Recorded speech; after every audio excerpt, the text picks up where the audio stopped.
Cet épisode a une distance de 10 km entre les deux tapis.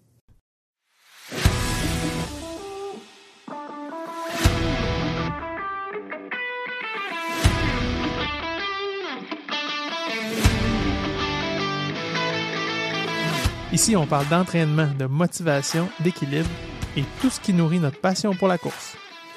Je vous présente Coach Bill, curieux de la science derrière le sport. Il analyse les tendances et nous propose des stratégies pour courir de façon plus efficace et intelligente. Je vous présente Coach Isa, avec qui chaque foulée trouve son équilibre. Elle crée une connexion authentique avec nos invités, ce qui nous donne accès à des humains formidables et des histoires inspirantes. Que vous soyez sur bitume, en sentier ou bien à l'écoute chez vous, on est là pour vous aider à avancer. Embarques-tu avec nous pour une petite course? Salut Coach Isa! Salut Coach Bill, ça va bien? Oui, as-tu couru cette semaine? Oui, petite sortie en partant de chez moi, puis je me suis rendu compte que j'étais en manque d'aller simple plutôt que d'aller faire des petites boucles. Fait que il va falloir que je mette ça à mon horaire, à mon planning. Tu t'organises avec une amie, puis tu mets un char à chaque bout. Ouais, c'est ça. Ouais. Mais des fois, tu sais, dans le quotidien, c'est comme, j'ai pas tant de temps. Là, tu sais, des fois, le travelling, ça rajoute quand même pas mal de temps, là. Ouais. Des fois c'est maintenant, la course, ouais. Ouais, c'est ça. Tu te ravelles plus que tu cours. C'est pas parfait. Toi, as-tu couru cette semaine? Oui, puis tu vas être fier de moi. Parce que j'avais mes souliers à plaque de carbone, ça faisait vraiment longtemps que j'avais mis, et je les ai intégrés comme il faut.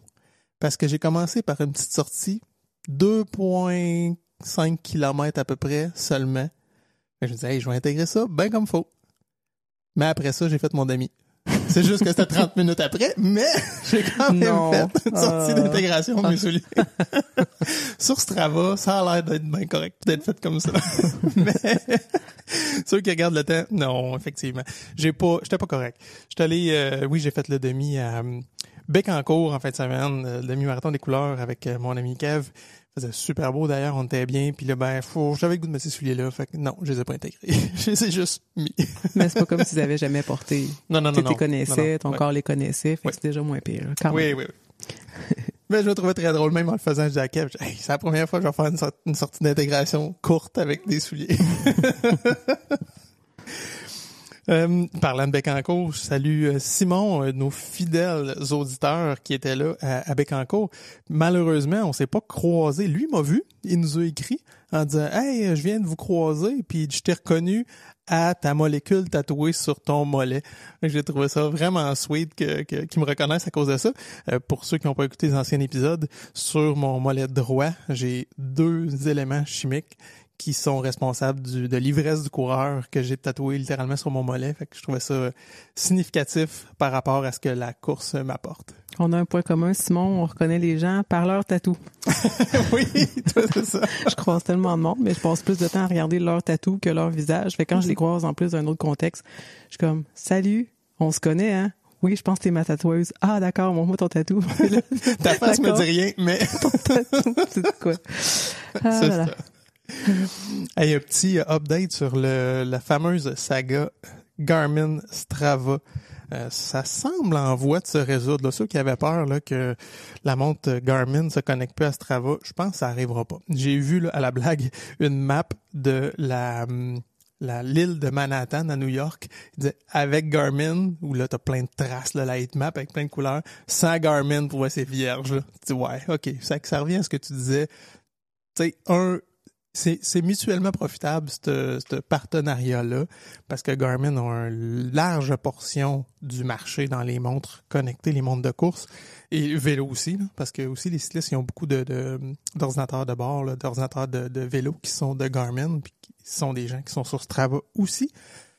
Fait que vraiment, là, un a besoin de l'autre. Ça avait l'air juste d'un espèce de fuck-up entre les deux. Essentiellement, c'est que Garmin a demandé à ce que toutes les données qui sont sorties de leur plateforme soient identifiées comme provenant de chez Garmin.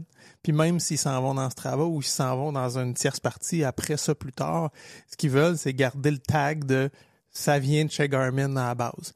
Puis Strava a peut-être fait un petit peu de drama avec ça, là, parce qu'ils ont dit il faut qu'on mette le logo partout, puis les données appartiennent pas à Garmin, ils appartiennent à vous, les utilisateurs, on veut vous protéger. Tu sais, je pense que, comme toute chose, là, la réponse se trouve un peu entre les deux à quelque part. Mais déjà, là, on est le 13 octobre. Moi, cette semaine, j'ai reçu la notification de Strava qui changeait ses termes et conditions, justement pour avoir une petite note par rapport à ça, là, qui allait sourcer, qui allait identifier la source des données, parce que Garmin donnait jusqu'au 1er novembre. Fait que c'est beau la poursuite, mais de l'autre côté, ils ont comme accepté ce que Garmin demandait, là. Ah, on peut recommencer à respirer. Oui, c'est ça. Puis, d'ailleurs, il est ressorti, ce que j'ai vu cette semaine, tout le monde a l'air sur le dos de Garmin. Il y a Suunto, qui est un autre gros producteur de montres, qui a poursuivi aussi Garmin parce qu'encore une fois, là, sur des histoires de brevets, comme quoi que Garmin utiliserait certaines fonctionnalités brevetées de la part de Suunto qui étaient pour le rythme de respiration, le design des antennes dans les montres et le tracking des shots de golf, là. Fait que, tu sais, essentiellement, c'est un peu les brevets, la course au premier qui va le créer, puis après ça, essayer de protéger sa propriété intellectuelle, puis peut-être même faire une coupe de pièces en vendant finalement des droits d'utilisation de ce qu'eux ont breveté. C'est toujours une question d'argent. C'est toujours une question d'argent, t'as bien raison. Ou de religion. Ah. Ouais, OK. Puis d'après moi, si on creuse assez creux, c'est encore d'argent. C'est l'argent. C'est ça. Au bout de la ligne. Fait qu'aujourd'hui, on tombe, là, un sujet qui me parle. On va parler de données, de statistiques, parce que on reçoit Thomas de Sport Chrono. Moi, j'ai full questions sur comment ça fonctionne, le timing. Moi, je tripe sa technologie. Fait que vraiment, j'avais hâte qu'on fasse cet épisode-là avec Thomas. Mais Thomas, avant qu'on se lance dans le vif du sujet, j'ai la question la plus importante pour toi. Est-ce que tu as couru cette semaine? Pas cette semaine, non. Ben, en fait, là, on est lundi, fait que pas encore, j'ai couru la semaine passée. Je vais te dire la même chose que j'ai dit l'autre fois à Nathalie. Tu choisis ta semaine, dans le fond, contre nous. Ah, ben, dans ce cas-là, ça va être bien correct. Ouais, ben, non, fait que oui, dans ce cas-là, oui, si on peut choisir notre semaine, avec les gars au bureau, là, on a des petites runs le midi, là, ça fait toujours du bien sur l'heure du dîner, là. Ça, c'est cool, ouais. Moi, je suis très, très, très adepte de la run du midi. Pour commencer, dans le fond, j'aimerais ça que tu nous présentes sommairement là, la compagnie Sport Chrono, pour ceux qui la connaissent pas. C'est quoi les services que vous offrez?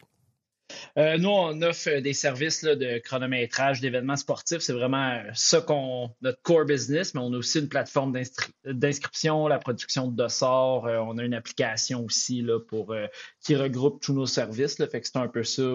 Je dirais de l'accompagnement aussi, là, parce que veux pas, on a beaucoup d'expérience dans l'événementiel de course. Donc, des fois, on fait un peu d'accompagnement, là. Cool. Tu dis d'événements sportifs, fait que c'est pas juste de la course. Non, en fait, c'est tout le temps de la course, mais ça peut être des courses à pied, courses de vélo, du triathlon. On a timé des courses de boîte à savon. Hein? C'est cool. On fait vraiment de tout. Ouais, vraiment cool. En effet, c'est assez surprenant là. Ça va vite des boîtes à savon. Ah ouais, genre, t'as-tu des vitesses?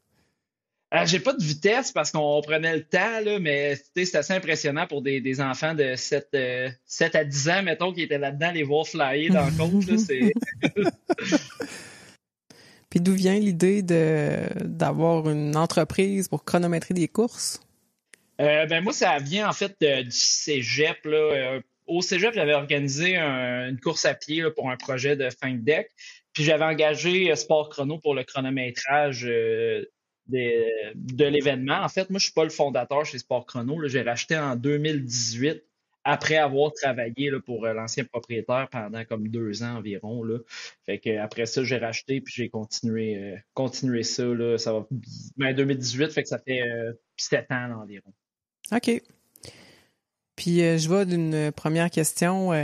Comme organisateur d'événements, c'est quoi les options par rapport au chrono dans l'organisation d'une course? Ouais, de base, tu vas avoir un tapis à l'arrivée. Fait que ça, c'est qui peut servir aussi de tapis de départ. Là, on fait plusieurs courses que c'est des books, exemple. Donc, ça va être le même tapis à l'arrivée qu'au départ. Sinon, après ça, les options qu'ils ont, là, c'est de rajouter des fois des tapis intermédiaires pour avoir les splits, avoir des... il y en a qui en veulent plusieurs sur le parcours. Ou, disons, en transition, avoir les zones de transition pour savoir vraiment chaque discipline le coureur a fait quoi. Okay. Sinon, les options après ça va plus être dans le niveau comme un tapis d'annonceur. Les dossards, nous, les dossards sont personnalisables. Dans le fond, on les fait vraiment. C'est tout nous qui fait le visuel. Après ça, on les imprime. Donc, des fois, il y en a qui vont mettre le nom, un coupon de vestiaire détachable. Fait que c'est tout ça qu'on regarde avec l'organisateur avant sa course, là. Tu disais zone de transition, dans le fond, parce que tu fais du triathlon aussi. Vélo, course, ça vient avec? Ouais, exact. Ben, en fait, un triathlon, souvent, on en a déjà fait qui voulait juste le temps total de l'épreuve.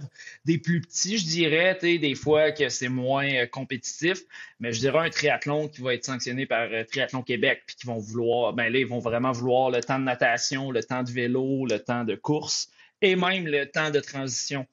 Ouais. Parce que pour des athlètes en triathlon, c'est toutes des informations qui sont importantes. Puis quelqu'un qui cherche à couper les secondes, ben il va peut-être couper les secondes dans sa zone de transition.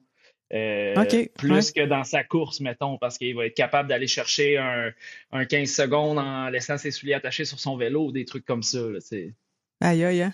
J'ai dit 15 secondes, peut-être pas 15 secondes en mettant les souliers, mais c'est en coupant les secondes qu'ils vont améliorer leur temps. Là.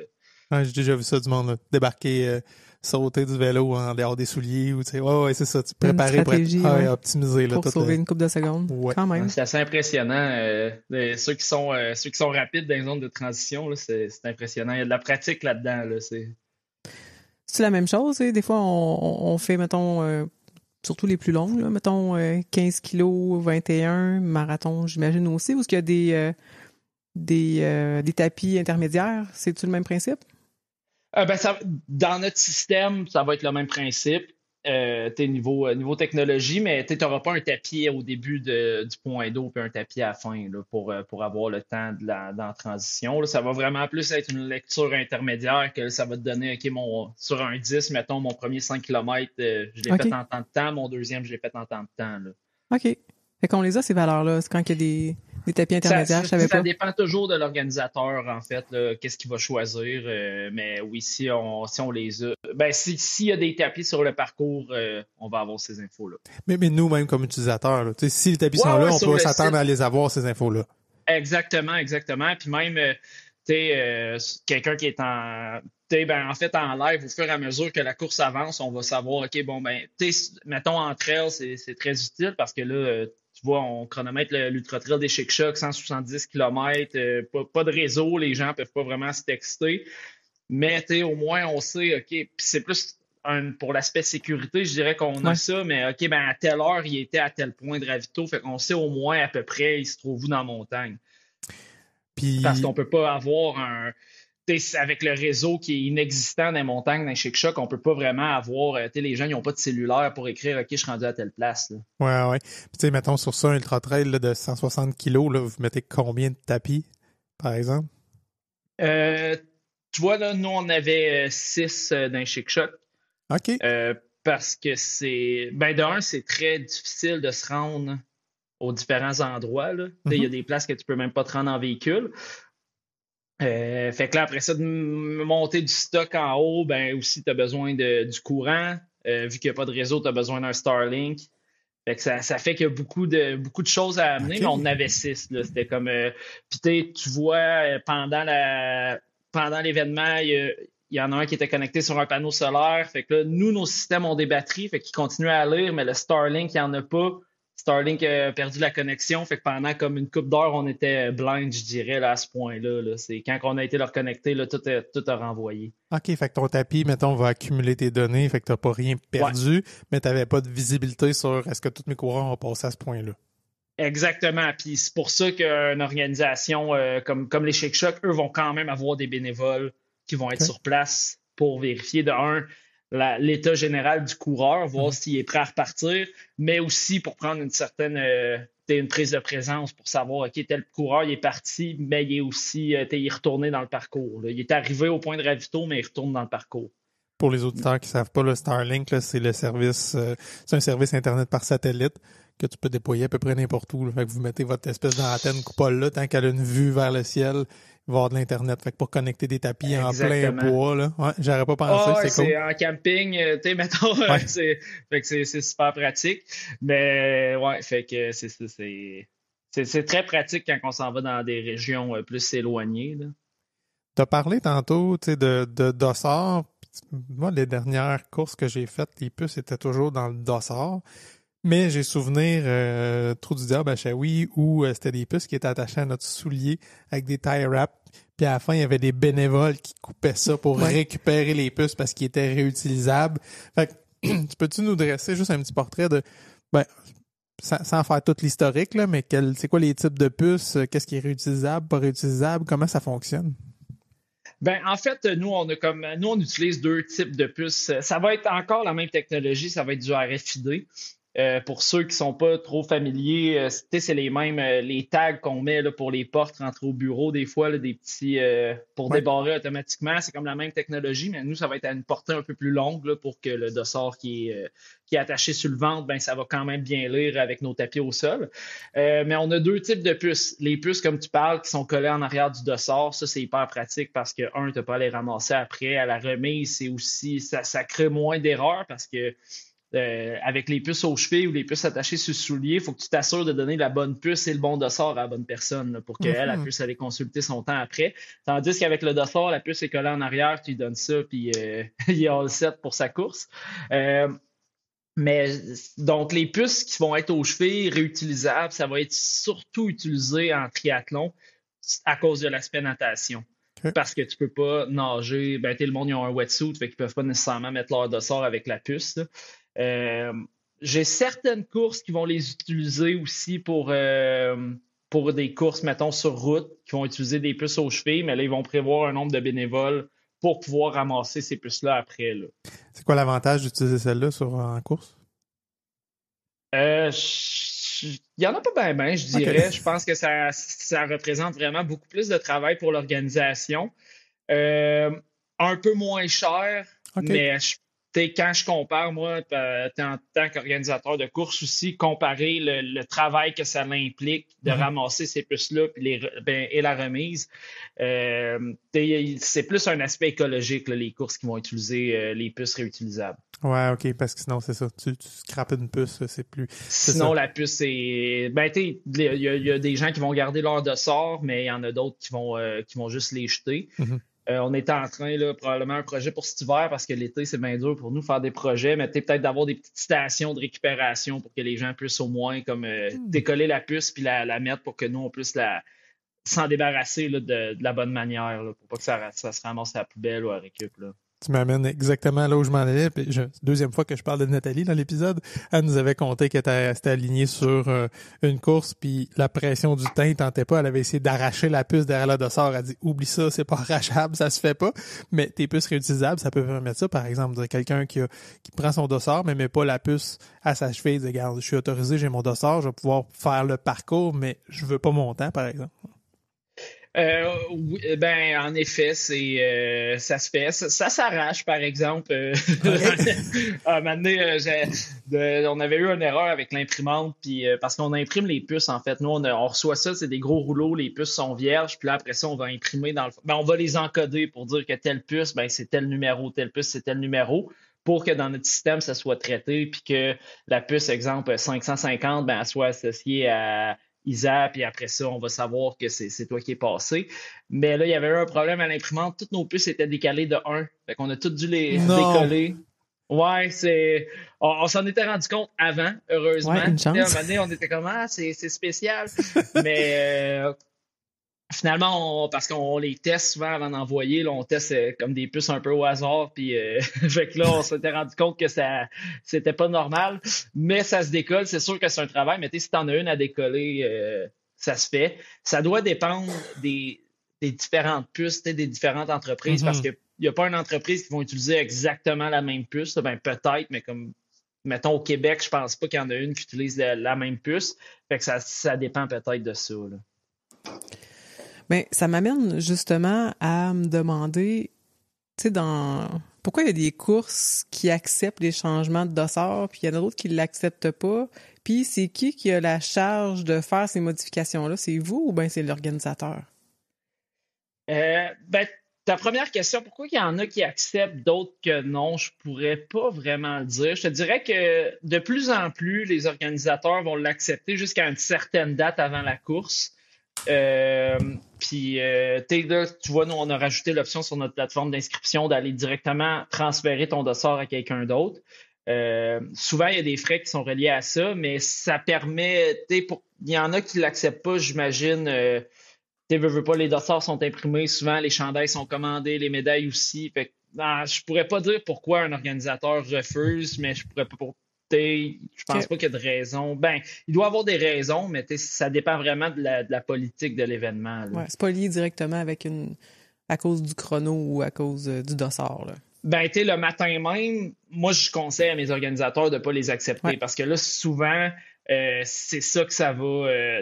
là, ça va causer des erreurs. Puis c'est plate quand ça cause des erreurs sur le podium. Là. Billy, tantôt, tu parlais que tu étais au demi-marathon des couleurs en fin de semaine.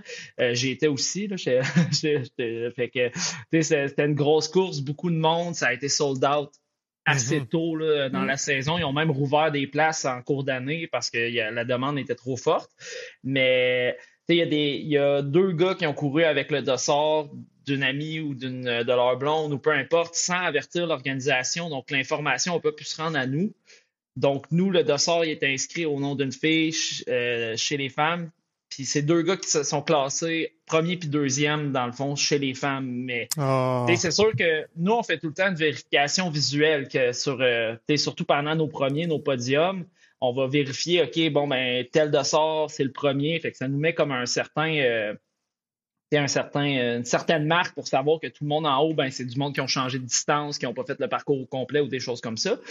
Mais après ça, des fois, quand il y a 2500 personnes sur une course, puis tu étais là, tu sais que ça rentre vite. Là, quand les 5 commencent à rentrer, il y a des 10, il y a des...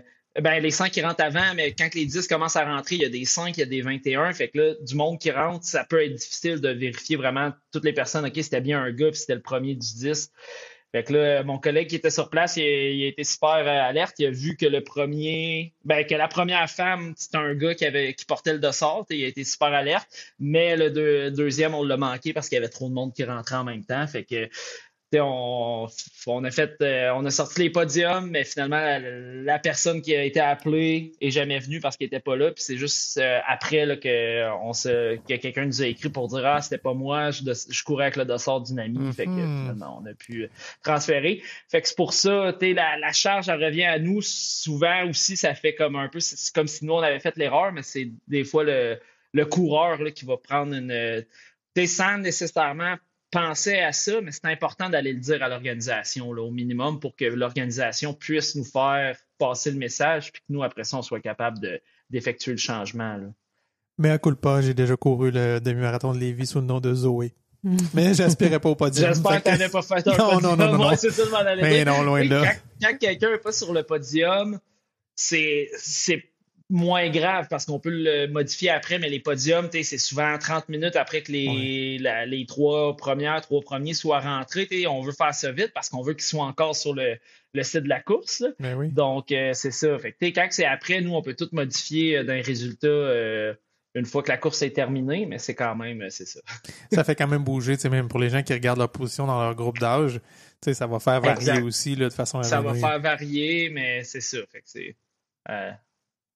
on conseille pas ça. Je t'amène sur un concept. Tu peux faire un petit tour. Je sais pas si vous le prenez les deux. Gun time, chip time. Ouais. La différence entre les deux, en fait, c'est quand même assez simple. Gun time, c'est exemple, le départ est à 8h30. 8h30 pour tout le monde. Le temps va être en considération du 8h30. Chip time, ben là, s'il y a un tapis au départ, ça va être le temps que ta puce elle a été captée sur le tapis de départ. Fait que souvent, ça va, pour les gens qui vont se placer plus à l'arrière du peloton, ben au moins, si ça prend 2-3 minutes passées sur le tapis, ben le temps va être ajusté en conséquence de ça. Certaines courses vont prendre le gun time pour les podiums, d'autres vont prendre le chip time. Gun time, c'est sûr que c'est toujours plus le fun selon moi parce que tu as le premier ou la première qui termine, qui va rentrer avec la banderole, ben au moins ça va être la première personne sur le podium. Tandis que quand c'est chip time, ben ça arrive que des fois ça peut être le 4e, 5e, 6e qui rentre, qui est premier réellement. C'est quand même rare, mais ça l'arrive. Ça fait moins le show, justement, de... Ben, je fais t'as la des banderole, finishes là. super serrés, des fois, t'as Ouais. des sprints pour le finish, puis finalement, c'est quand même le deuxième qui est premier, puis mais c'est parce qu'il est parti 4 secondes après au départ, puis il a fini 2 secondes après sur le tapis. Tu sais, selon les règles, mettons, de la Fédération québécoise d'athlétisme, pour les podiums des courses sanctionnées, je pense qu'à un certain grade là, d'accréditation, il faut que ce soit le gun time qui soit pris en compte. Pour les records aussi, je pense que c'est le gun time, si je ne me trompe pas. Oh. Fait que, c'est ça. Souvent, comme je pense que j'ai mentionné tantôt, mais j'organise des courses, j'organise le demi-marathon de Sherbrooke. Nous, on prend le gun time pour nos podiums, mais on va demander aux coureurs plus rapides, les coureurs élites, de se placer à l'avant, puis ceux qui vont courir plus pour le plaisir, de juste se placer à l'arrière là, de la vague du peloton vraiment plus élite, compétitif en avant, qui est en avant, là, pour justement que nos premiers soient les premiers sur le podium. Là. Puis quand il y a des départs, mettons, avec des vagues, c'est 3 vagues pour séparer un peu les temps, pour faire des départs un peu plus raisonnables, ça va être le gun time du premier? On a certaines courses, des fois, ils vont faire des vagues pour, des fois, exemple, entre elles, ça rentre, c'est hyper serré dès le début, fait que là, ils vont essayer de diluer leur départ. Là, on va conseiller de prendre du chip time, mais parce que sinon, là, ça devient injuste un peu. Là. Ouais. Ou genre, exemple, dans la pandémie, là, on avait plusieurs restrictions. Fait que des fois, c'était des départs de 50 personnes maximum ou même 25 si c'était. Donc là, on n'avait pas le choix de faire des vagues, puis même des fois quasiment d'attendre que le monde soit revenu avant de lancer une autre vague, qu'il soit rendu, mettons, à tel point sur le parcours pour être sûr qu'il n'y ait pas trop de croisements. Là, c'était du chip time qui était utilisé, mais les gens ils étaient en connaissance de cause que ça ne voulait pas dire que tu étais dans la première vague, que tu étais gagnant nécessairement. Là. Tu parlais de production de dossards tantôt avec les noms imprimés. Puis j'ai 2 questions. Il y a Cathy qui nous a demandé la question, est-ce qu'il y a une logique dans les numéros de dossards? Je dirais la plupart du temps, ça va être en ordre alphabétique pour faciliter la remise des dossards là, aux bénévoles là, lors de la remise des dossards. Fait que nous, souvent, ce qu'on va faire, là, c'est qu'on va classer par distance de 1. Fait qu'il va y avoir comme 4 listes, pour exemple, sur une course qui a un 21, un 10, 5, 1. Ils vont avoir 4 listes séparées qui vont être classées en ordre alphabétique. Après ça, ce qu'on aime bien faire, nous, c'est d'avoir des séquences différentes aussi. Là. Fait qu'exemple, les 5 km, c'est des dossards qui vont commencer à 500. Les 10 km, c'est des dossards qui vont commencer à 1000.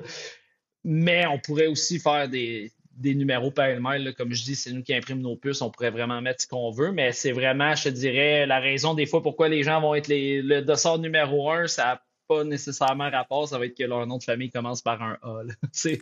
J'ai déjà eu le dossard 001. Oh. Oui. Mais je sais qu'il y a des courses, on fait certaines courses qui ont des pelotons élites, que là, ils vont avoir, exemple, les 1 à 20 qui vont être réservés pour les élites, puis après ça, on va reclasser. Mais nous, on va surtout s'adapter là, aux besoins, aux demandes de l'organisation. Dans le cas où l'organisation nous laisse carte blanche, mais on va y aller en ordre alphabétique. Là. Puis j'aimerais savoir si tu as des anecdotes ou des trucs farfelus que vous avez eu à imprimer sur des dossards, les noms des gens. Il y en a-tu que tu as en tête? Il n'y en a pas que j'ai en tête. Il y en a des fois, ils vont s'inscrire, mettons, avec des surnoms. Là, au lieu de mettre leur prénom, parce qu'habituellement, on imprime le prénom ou le nom complet, mais il y en a des fois, ils vont mettre un surnom comme sur les dossards ou des Thomas la fusée, quelque chose. Fait que, c'est tout le temps drôle, mais écoute, je te dirais, quand on puisse les dossards, on les imprime, on regarde pas vraiment tous les noms, là, on n'a pas le temps de faire ça. C'est le lot, c'est ça. C'est que il y en a, c'est sûr que des fois ils vont, ou des fois juste des fautes de frappe. Si on les voit avant l'impression, encore là, ça dépend si c'est une course de 3000, on survole pas toutes, mais des fois, si on voit le premier nom qu'on voit, il y a une faute de frappe, on va peut-être l'ajuster, mais c'est encore là, on va laisser souvent ce que les gens vont avoir mis sur le site d'inscription. Là. Ça arrive-tu qu'il y a des dossards qu'il n'y a rien d'écrit dessus, juste, mettons, une dizaine de plus si l'organisateur veut en donner à des amis de la famille?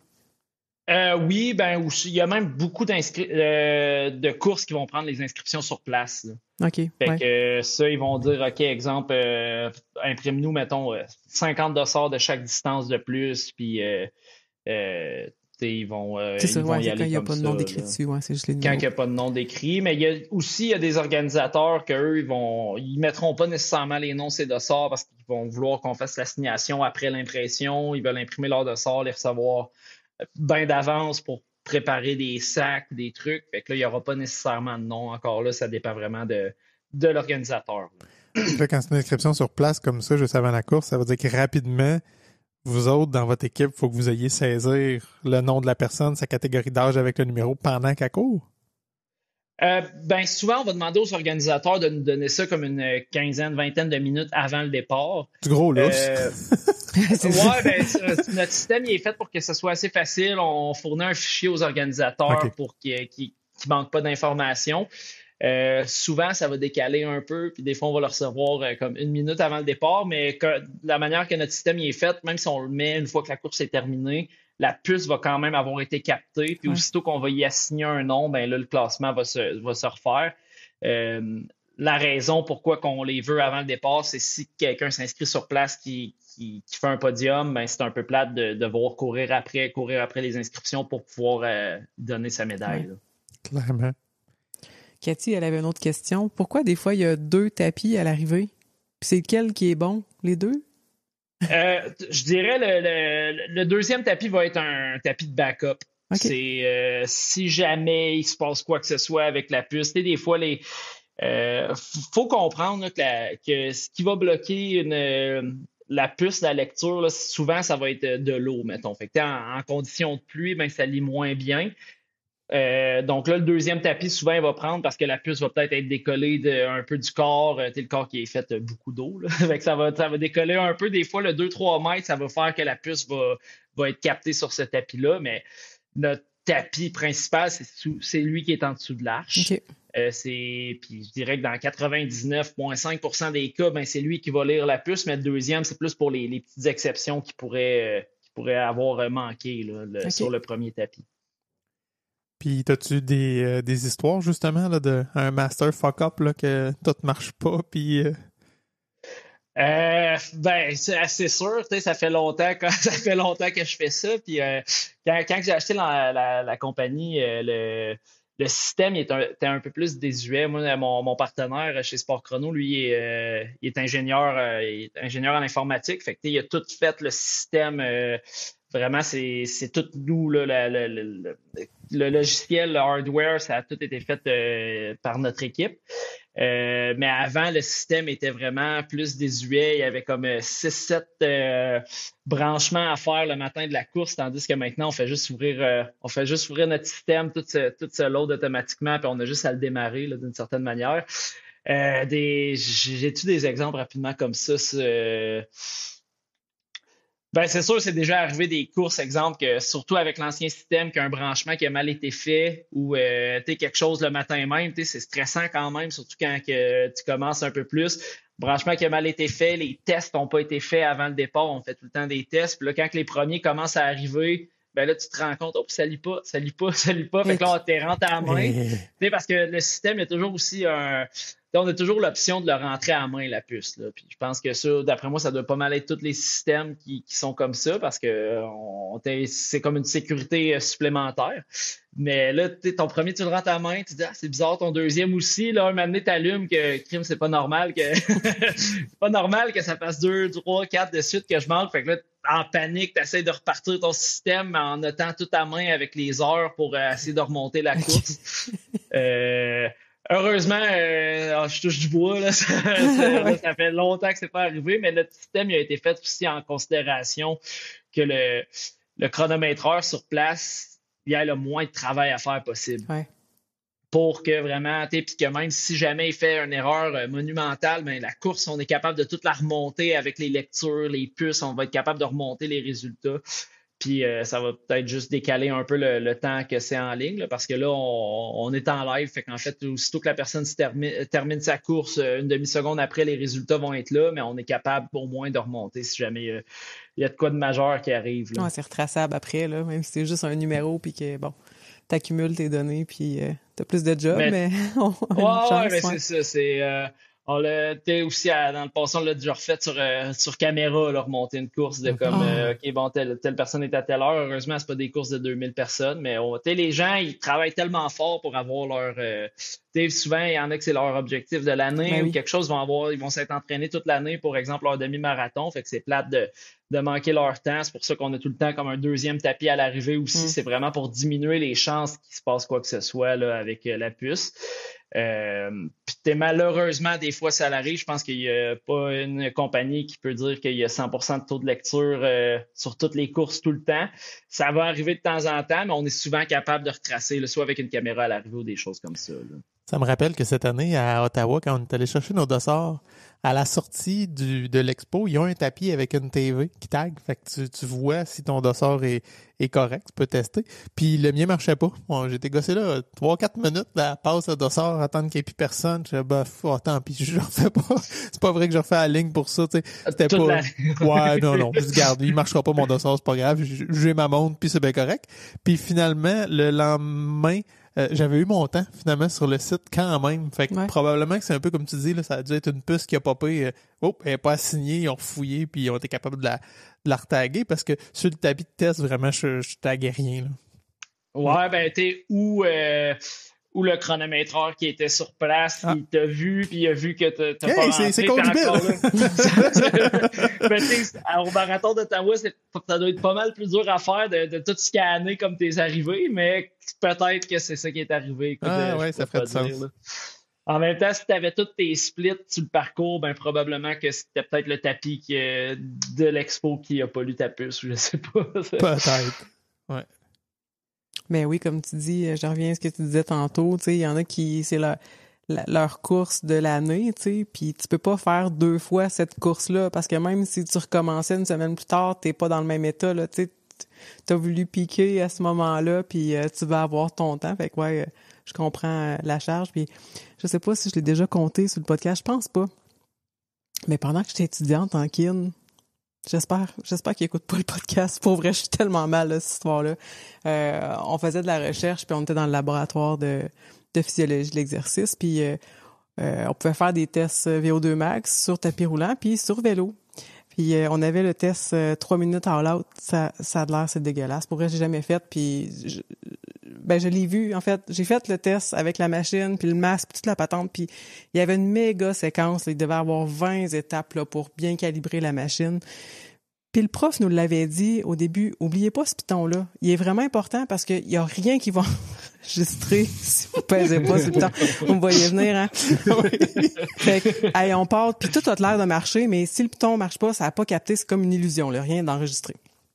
Fait que là, ça part, puis là, il fait son test, puis tout ça, puis tu sais, il s'est donné all out, il a vomi dans la poubelle, mais j'avais pas pesé sur le piton. J'étais tellement mal, là j'étais là, Là, je dis, ça va, tu sais, on va gérer le vomi, on va gérer l'état, ça va, tu sais.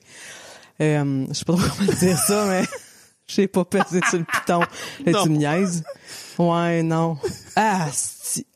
Il était... pour vrai, là, il était pas bien. Puis tu sais, tu fais pas ça, tu le recommences pas une heure après, tu le refais pas dans 3 jours non plus. C'est tellement dégueulasse comme état physique qu'il a atteint, fait que... Je suis vraiment désolée. Tranche de vie. Ça m'a fait penser à ça.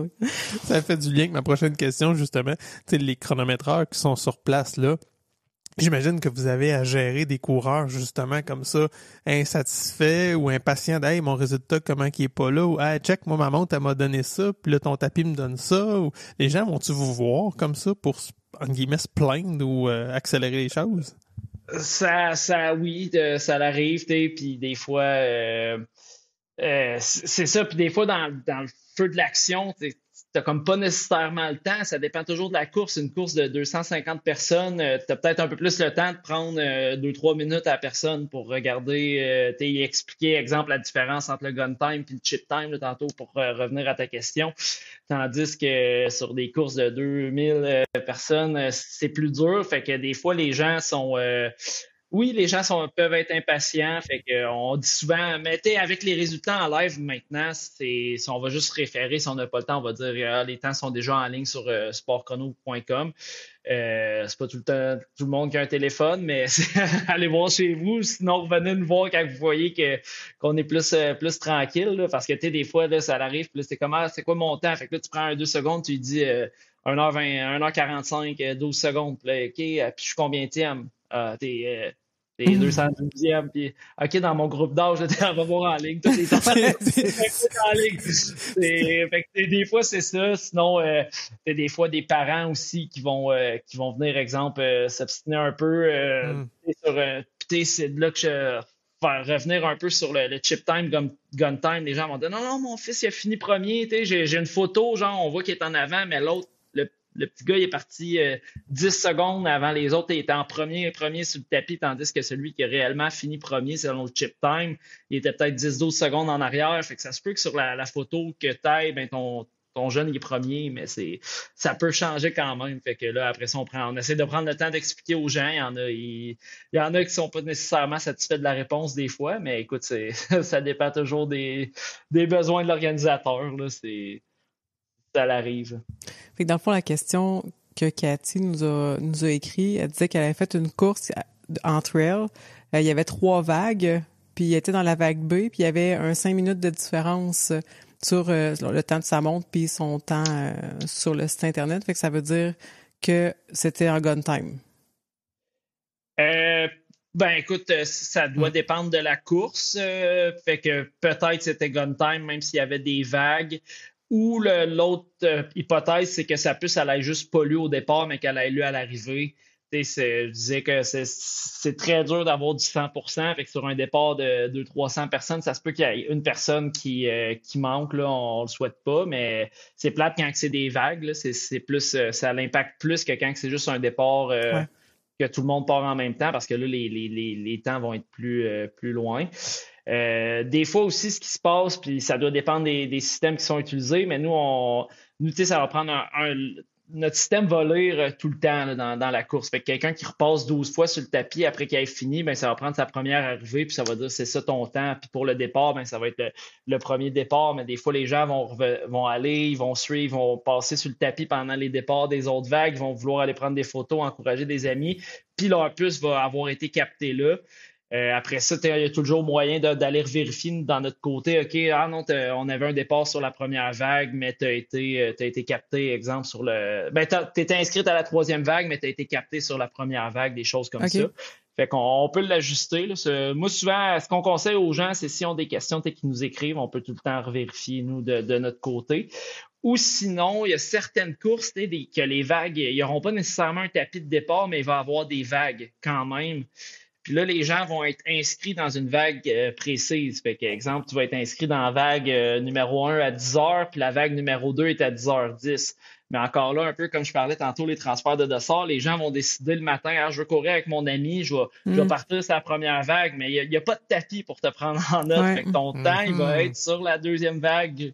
Ou l'inverse, si tu pars sur une vague plus tôt, ben ton temps va être plus court, mais si tu pars sur une vague plus tard, ben ton temps va être plus long parce que toi, tu étais supposé partir à 10h puis tu es parti à 10h10. Fait que tu vas avoir 10 minutes de plus sur ton temps. Là. Fait que c'est tout le temps de revérifier puis ou s'il y a de quoi, des questions qui écrivent, après ça, nous, on peut répondre. Ou qui viennent nous voir, comme Billy disait, qui viennent nous voir sur la course, puis dépendant si on a le temps, on va pouvoir vérifier ça en live. Là. Puis combien de temps on a accès à ces informations-là sur le site? Nous, les résultats là, sont peut fouiller loin. Là. Ouais. Là, sur notre nouvelle plateforme, parce que comme je parlais, on a refait notre système au complet, fait qu'on ne pouvait pas garder la même base de données. C'est sur un nouveau site qu'on envoie nos résultats là, depuis 2019, si je ne me trompe pas. Donc, on a accès présentement là, sur notre site jusqu'aux archives de 2019, quand on a commencé à utiliser notre nouveau système. Si je ne me trompe pas, c'était dans les alentours du mois d'août. Mais Régent de Iskio, je ne sais pas si vous le connaissez ou si vous êtes familier avec la plateforme Iskio, là, probablement si vous êtes des coureurs. Lui a gentiment fait l'archivage de notre ancien site de résultats. J'avais laissé ouvert justement pour qu'il puisse faire cet archivage-là. Donc, sur la plateforme d'Iskio, on peut aller chercher les archives là, je dirais 90% des courses qui ont été faites de sport chrono entre 2013 et 2019. Là. Ouais. Quand même. Une légende, Régent. Merci, Régent. Vraiment. Puis Régent qui l'a fait aussi pour certaines compagnies de chrono qui ont fermé au fil des années. Ah, ouais. Il a été faire, il a tout le temps réussi à prendre des ententes avec les propriétaires qui fermaient leur entreprise d'aller extraire les données pour garder ça sur Ischio. Là. Fait que, je pense à Coup de Chrono ou Jico, par exemple, leur archive devrait être encore sur le site d'Ischio. Là. C'est quand même très cool, ça, pour les coureurs. Là. Ben oui. Je trouvais ça très cool. On avait Nathalie qui avait une question aussi dans des courses amateurs, disons, pas nécessairement avec des élites. Est-ce que vous avez connaissance des gens qui essaient de frauder leur temps ou de faire des raccourcis? Ou... Pas vraiment, je dirais des courses scolaires. Ah ouais? On fait beaucoup de courses scolaires, là, vraiment, surtout pendant l'école, là, naturellement. Là, mais comme mai, juin, septembre, octobre, on a vraiment beaucoup de courses scolaires qui vont se servir de ces résultats-là pour des notes ou des fois des tests physiques au lieu de faire, nous, mettons, je me rappelle quand on était au secondaire, là, c'était le test bip-bip là, qu'on faisait, mais là, il y en a qui ont changé un peu, ils vont faire un 2 km, puis le temps va dicter un peu une note. Et oui, il y en a qui vont en faire un en début d'année, puis un deuxième, mettons, qui va être officiel, chronométré, que là, ça va, puis ton amélioration va dicter ta note, des choses comme ça. Souvent, les enseignants qui vont organiser ça, ils vont demander un tapis à mi-parcours ou ils vont dire qu'un tapis à mi-parcours... Ils sont wise. Ouais, fait que, parce que sinon, il y a certains jeunes, des fois, qui vont juste partir au départ, ils vont rentrer, puis ils vont revenir quand ils vont voir que la vague commence à rentrer, ils vont essayer de se faufiler là-dedans. Fait que c'est ça. J'ai même déjà un enseignant qui m'a juste dit, j'entends au début le speech de la course, puis il dit là, il y a un tapis à mi-parcours, si jamais vous coupez le parcours, il y a on va le savoir, vous allez être disqualifié, vous allez avoir 0. Fait que là, je vais me voir, je dis hey, j'ai pas de tapis, moi, à mi-parcours, là. T'avais pas demandé ça. Il dit non, il dit inquiète pas, je fais juste dire ça pour leur faire peur. Fait que pour être sûr, ben là, ouais, mais non, ils se rendent à mi-parcours, puis là, il faut qu'ils fassent leur demi-tour. Il n'y a pas de tapis, mais t'as déjà fait ton objectif atteint. Ça n'a pas coûté plus cher. Sur des courses après ça amateurs, si quelqu'un fait ça, tant pis pour lui, tant qu'à moi. Là. Après ça, s'il ne se classe pas sur un podium, souvent, si quelqu'un se classe sur un podium de cette manière-là, ben, il va avoir une personne qui va l'avoir vu, qui va pouvoir contester un peu sa performance, ou un ouvreur de parcours qui va dire non, moi, je t'ai suivi par... t'es un ouvreur à vélo, il va dire non, lui, il m'a suivi tout le long, c'est pas lui qui a gagné. Personnellement, je l'ai jamais vécu là, qu'on doit disqualifier quelqu'un pour ça. Les gens sont assez honnêtes. Des fois, exemple, ils vont revenir avant, puis tu vas voir la personne, puis tu vas dire c'est pas... me semble t'as pas l'air de quelqu'un qui vient de courir un marathon, puis la personne va être assez honnête pour venir nous le dire, puis elle va dire ah non, j'ai arrêté au demi, là, j'étais blessé, ou en tout cas j'étais pas assez préparé, fait que là finalement on va soit la changer au demi, ou on va ajuster, on va juste retirer son temps. Là. Les gens sont assez honnêtes. Je sais qu'à Boston, il y a du monde qui se qualifie. J'avais vu un article il n'y a pas si longtemps là, de tricherie, justement, du monde qui faisait courir des amis à leur place pour se qualifier à Boston. Là. Il y avait quelqu'un qui était comme un peu, que lui, il retraçait toutes les archives des temps de cette personne-là, puis c'était comme un peu ce qu'il faisait. Là, il ciblait les tricheurs. Mais ouais, moi, je l'ai jamais vécu personnellement là, que de devoir disqualifier quelqu'un sur une course. Une course, mettons, civile, là, je dirais, là, parce qu'il a triché. Là, c'est un genre de détective privé de faux coureurs qui vont retracer c'est quoi. Ça se peut pas qu'il ait fait ce temps-là. C'est la dernière fois qu'il a couru, puis ça a pris 45 minutes de plus, genre. Ah ouais. Mais j'avais vu un article probablement similaire à ce que tu as vu, où il y a des gens qui commençaient à utiliser justement l'intelligence artificielle pour... ils foutaient toutes les photos des événements. Tu sais, même des photos publiques Facebook que n'importe qui avait mis, là, ils ramassaient une masse de photos d'événements, mettaient ça dans l'IA pour essayer de voir, t'as pas cette personne-là, on la voit là, mais on la voit là à telle heure, ça fait pas de sens pour juste détecter qu'une personne a peut-être coupé quelque part, là. Même s'il n'y avait pas de tapis finalement, juste avec l'heure des photos des gens, c'est fou, hein?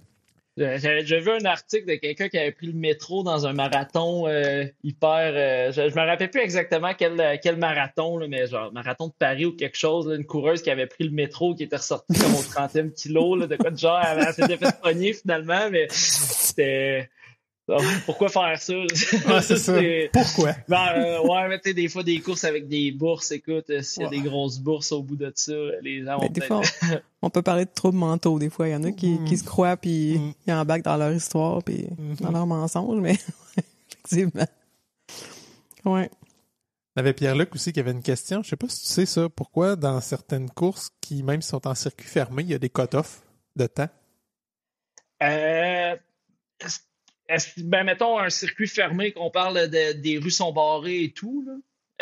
Ben, souvent, s'il y a un cut-off, ça va être. Il y a deux raisons auxquelles je pense. C'est un, les bénévoles qui vont être aux différents points d'eau, qui vont être à l'arrivée et tout. S'il y a quelqu'un qui va prendre 2 heures de plus, exemple que l'avant-dernier pour terminer son parcours, ça va être. Ben, c'est ça, il y a des bénévoles un moment donné qu'il faut dépacter. Sinon, des courses en ville, là, je reprends l'exemple du demi-marathon de Sherbrooke. On barre certaines rues, on barre le pont Jacques-Cartier à Sherbrooke, mais il faut le rouvrir un moment donné. Ouais. La ville, elle nous pousse un peu pour que, OK, dans le midi, il faut que le pont soit ouvert à circulation parce qu'il faut que ben, c'est ça. Déjà qu'on l'a barré depuis 3 heures le matin, c'est quand même une artère principale à Sherbrooke, là. Donc, à un moment donné, il y a ces raisons-là aussi. En trail, souvent, on va avoir des cut-offs qui vont être surtout un enjeu de sécurité. Là. Tu veux pas que le coureur, exemple, s'il fait un 45, ben le cut-off, tu veux pas. Le cut-off, il est là pour une raison. C'est pour pas que la personne, exemple, elle rentre puis que le soleil se couche puis là, elle soit pris dans la montagne, pas de lampe frontale ou quelque chose comme ça. Fait que les cut-offs, la plupart du temps, c'est des raisons là, de logistique. Il y a certaines courses, je prends le marathon Rimouski, je pense qu'ils ont un départ hâtif sur leur marathon, là, marathon Pace du Bonheur. Fait que là, ça permet à des gens qui sont pas nécessairement en mesure de rentrer dans le cut-off. Ben oui. Ouais, OK, je savais pas. C'est une belle c'est vrai, je trouve que c'est une belle option là, pour des gens qui premier marathon qui pensent pas être capables de rentrer dans le cut-off. Mais là, je pense qu'ils ont l'option de partir 1 heure plus tôt le matin. Je prends un de mes clients, là, le marathon Baie des Chaleurs à Carleton-sur-Mer en Gaspésie. Eux, ils ont le même concept. Ils ont un départ à 7 heures, 1 heure plus tôt que le marathon. Fait que c'est vraiment le fun parce que ça permet à ces gens-là quand même de compléter leur marathon. Là. Ben tellement. Quelle belle idée. Vraiment. Je trouve ça vraiment beau. Ah. Ouais. Je savais pas. Puis sinon, ben pour ceux qui ont des cut-offs puis qu'il n'y a pas de départ anticipé, est-ce que notre dossard nous appartient quand on l'achète? J'ai des amis qui l'ont fait justement puis ils se sont fait enlever leur dossard. Fait que c'est-tu comme notre dossard n'est pas à nous tant qu'on n'a pas fini la course? Oh, je sais pas. Ça doit dépendre de l'organisation. Et ça, c'est une très bonne question. J'aurais pas de réponse. Okay. J'aurais tendance à dire que oui, parce que le dossard est acheté, mais c'est. Écoute, je sais pas. C'est peut-être pour s'assurer que la personne n'ait pas réclamé sa médaille, pour dire non, t'as pas fini le parcours, t'as pas de médaille, je sais pas, mais ça doit dépendre de la course. Je sais pas c'est à quelle course que c'est arrivé, mais c'est quand même une drôle de situation, là. Moi, c'est pas un enjeu de cut-off, mais dans mes premières courses au Trou du Diable, mon dossard, je le trouvais vraiment important. Puis à cette époque-là, il n'y avait pas de partie détachable pour aller chercher la bière. Fait que, mais j'ai fait des entourloupes là, de le mettre, mais pas tant le mettre, puis prendre ma bière pareil. Là. Ouais, j'ai fait ça. Je voulais garder mon dossard. Mais je voulais ma bière aussi, tu sais, c'est pas... je voulais le beurre, l'argent du beurre. C'est ça. Ouais. Pas de compromis. Non. J'ai réussi. Il y a des courses là, qui commencent à mettre des petits carrés blancs, exemple, avec une bière puis un lunch, une image de lunch. Fait que là, le bénévole, il va juste faire un crochet pour dire que tu as été récupérer ton lunch. Fait que la personne peut garder son dossard. Là. Je trouve ça quand même intéressant aussi. Là. Parce que ça reste un beau souvenir, surtout quand tu as ton nom dessus, des fois une première course ou quelque chose, je trouve ça cool. Là. Tu sais, à un moment donné, ce que j'avais fait, c'est que je le gardais, puis je prenais un Sharpie, puis j'allais chercher le temps officiel, pas celui de ma montre, là, mais tu sais, le temps officiel du chronométreur, puis je l'écrivais dessus en arrière. Fait que c'était, puis tu sais, je le mettais dans le tiroir avec les autres, mais c'est pas grave. Je l'ai. Dans tes archives. Ouais. Mais tu sais, sinon, j'ai déjà vu du monde qui faisait des tableaux avec toutes leurs dossards, des médailles intégrées. C'est super beau aussi. C'est que je connais pas grand course qui récupère les dossards, là, à part certaines courses, là, exemple hyper abordables comme course du petit shérif à Saint-Tite, qu'eux, ils récupèrent leurs dossards parce qu'ils vont les utiliser, mettons, toute la saison, fait qu'ils vont les redonner à d'autres gens. Mais c'est assez rare. Mais eux, c'est vraiment, ça leur permet d'offrir une course en bas de 10 là. Fait que c'est, veux pas, ça coûte de l'argent, le dossard de la puce à l'organisation. Fait que ça leur permet d'avoir vraiment des prix qui sont hyper abordables pour que les coureurs puissent venir, mais t'as pas ton dossard en soutenir. J'avais vu une compagnie qui, tu leur envoyais tes dossards, puis ils faisaient un sac de sport. Avec tes dossards. C'est comme s'ils venaient en toile un peu, là. Fait que, c'est cool, là. C'est hein? Ouais. Un beau souvenir.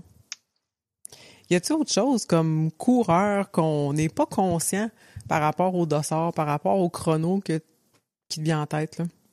Ben, là, c'est, oui. La puce, là, qui est en arrière de votre dossard, c'est ça qui dit le temps. Ça, drôle. Je pense que les gens, quand ça fait plus de courses qu'ils font, à un moment donné, ils commencent à comprendre le concept. Mais la puce est hyper importante pour votre temps. Fait que j'ai déjà vu des cours. Puis la puce, pour être captée par les antennes, il faut qu'elle soit à l'extérieur. Il faut qu'elle soit sur le chandail en avant ou il y en a qui le mettent des fois sur leur short en avant. Mais il faut que ça soit captable par nos antennes. Fait que c'est des fois dans le fond du sac, tout chiffonné en boule dans le fond du sac. Là, les gens, ils courent, ils finissent, ils n'ont pas de dossard. Fait que là, on va voir, est-ce que courais-tu? T'as-tu perdu ton dossard? Là, non, il sort de son sac, le dossard est tout chiffonné, la puce est toute abîmée. Fait que là, tu dis, c'est normal que t'aies pas de temps. Là, je suis venu te voir, fait que là, je suis capable de rentrer ton temps manuellement dans le système, mais c'est ça. Fait qu'il y en a des fois où, j'ai déjà vu des gens qui le dossard il est coupé en deux parce qu'ils veulent le mettre sur chaque jambe, mais la puce est coupée direct au milieu. Fait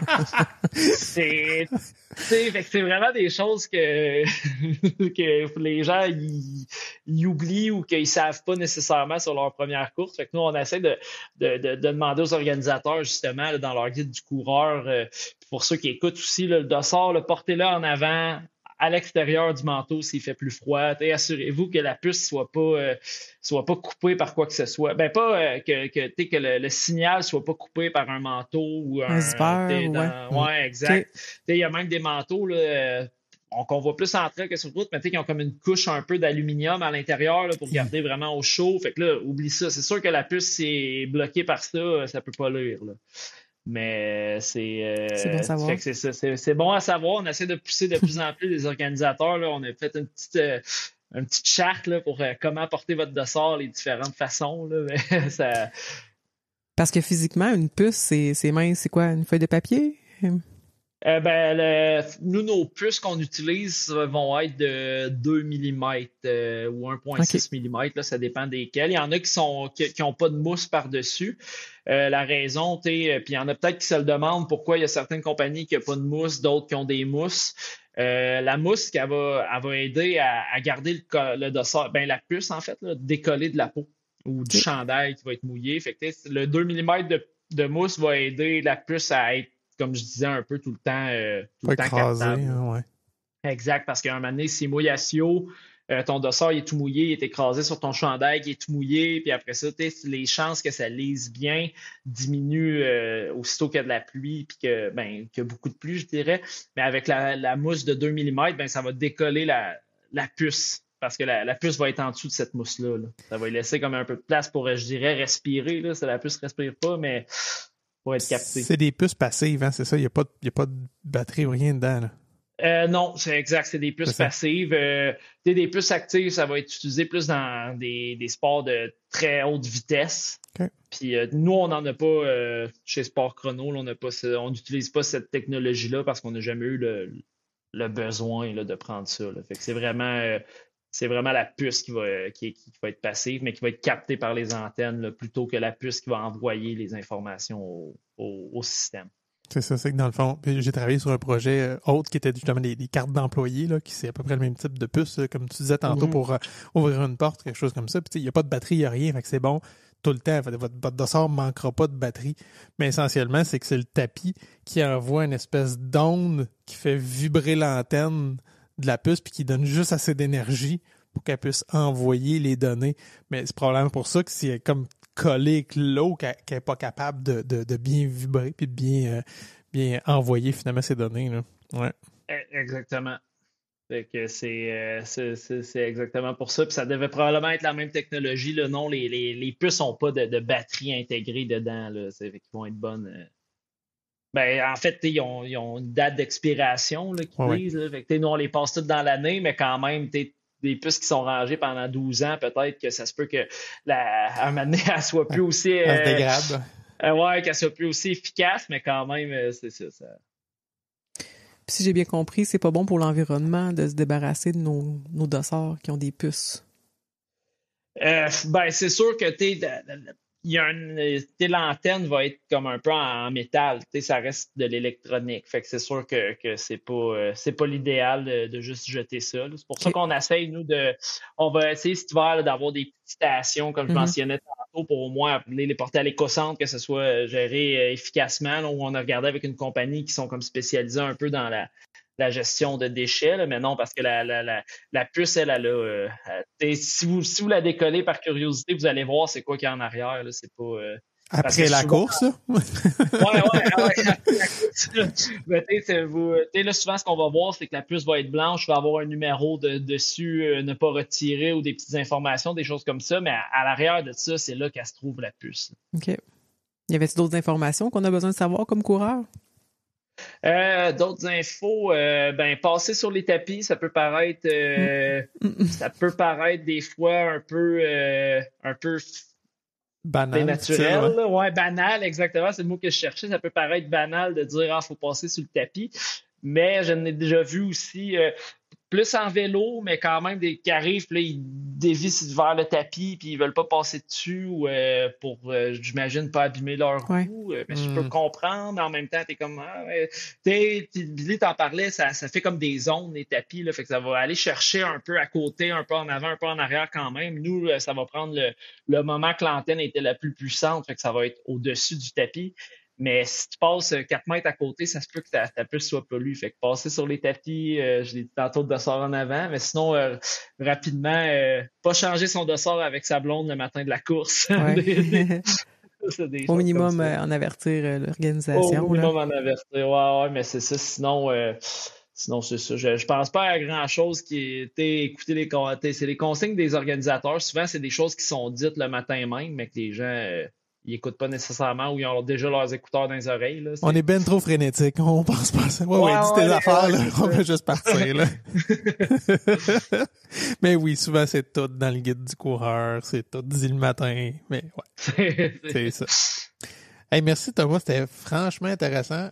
C'est tout un volet d'arrière-scène que on voit pas. Tu sais, dans les événements, comme tu dis, là, le monde pense que c'est un peu magique. Là. J'ai mon dossard, c'est beau, j'ai un temps, mais il y a beaucoup de technologie, puis d'équipe, puis de travail justement fait sur les temps pour après ça, tu sais, trier ça, mettre ça en ligne. Fait que moi, j'ai trouvé ça vraiment intéressant que tu nous fasses voir l'envers du décor. Ouais, merci de l'invitation, c'était super. Puis non, je pense que tu le décris bien. Là. Il y a beaucoup de travail en arrière de ça. Là. Autant nous qui a tout créé notre système, mais pour chaque course, c'est de préparer les dossards, envoyer ça aux organisations, monter les listes et tout ça. Là. Fait que ouais, ça représente beaucoup de travail, mais on travaille vraiment le plus possible pour rendre service aux organisateurs, là, aux organisateurs de courses, là, que leur course se passe bien, puis qu'au moins la partie chronométrage, inscription, liste de sort, qu'ils n'aient pas à penser à ça. Là. Ils ont pas mal de choses à penser en organisant leur course déjà. En tout cas, c'est vraiment apprécié quand vous êtes sur un événement, d'arriver puis qu'il n'y a pas de chrono, même si on a nos montres, ça fait on a une petite déception, tu sais, fait que on aime tout le temps ça, voir la balloune. Non, puis tu sais, souvent, là, avec les courses, ont des annonceurs quand ils vont dire le nom de la personne qui finit avec son temps ou juste son nom, tu sais, des fois, nous, on le voit, là, on regarde la ligne d'arrivée, fait que des fois, les étoiles, le monde qui, OK, mais il a dit mon nom, puis ouais. c'est vraiment le fun à voir, là. C'est là que tu vois que chaque personne court une la course pour une raison différente. Il y en a que ça va être leur première, puis des fois, ça peut être assez émouvant là, de voir quelqu'un qui va terminer une course, d'entendre son nom à la ligne d'arrivée. Là. Puis à l'inverse, ce que je comprends, c'est ça, c'est l'organisation qui décide s'il y a des noms ou il n'y a pas de noms sur les dossards. Mais comme tu dis, pour les participants, oui, à la ligne d'arrivée, mais aussi tout le long du parcours, quand il y a des gens qui encouragent. Moi, je sais que quand j'encourage, puis je vois le prénom, je dis « Let's go Lucie! Let's go Martine! » Puis tu sais, les gens, on dirait qu'ils réveillent, puis « Hey! » Puis là, c'est ça, il se passe quelque chose dans les yeux des gens. Ça fait une différence. Des fois, ouais. Juste le prénom, c'est en masse, sinon c'était écrit trop petit. Ouais, c'est ça. On aime ça juste mettre le prénom, justement, parce que tu es capable de le voir quand même d'un peu plus loin. Là, quand c'est le nom complet, là. Moi, Daniel Desroches, là, il est pas gros. Là. C'est encouragement, là, tu manière. Let's go, Thomas, Daniel Desroches! Thomas, ça va être correct. Ouais, effectivement. Fait que t'avais-tu une plug pour les auditeurs cette semaine? Écoutez, si vous voulez aller, là, je vais plugger mon site, mais c'est parce qu'on a tellement de courses qui sont présentes, des fois des joyaux aussi, des courses moins connues, mais tellement bien organisées qui sont disponibles, là, que les inscriptions sont lancées ou qui sont en cours pour la saison 2026. Fait que allez voir ça. Puis on a lancé une nouvelle application aussi au courant de l'année, ça s'appelle Pace Easy. Souvent, il y a des rabais là, qui vont apparaître sur l'application. Fait que des rabais comme pendant une fin de semaine, une semaine de temps, là, des 10, 15, 20% pour des courses sélectionnées. Fait que ça peut toujours être intéressant de télécharger ça. Puis vous allez avoir quelques petits plugs là, pour payer moins cher vos courses. Excellent. On va mettre ça en note d'épisode. Fait que sur ça, qu'est-ce qu'on souhaite aux auditeurs? Bonne course!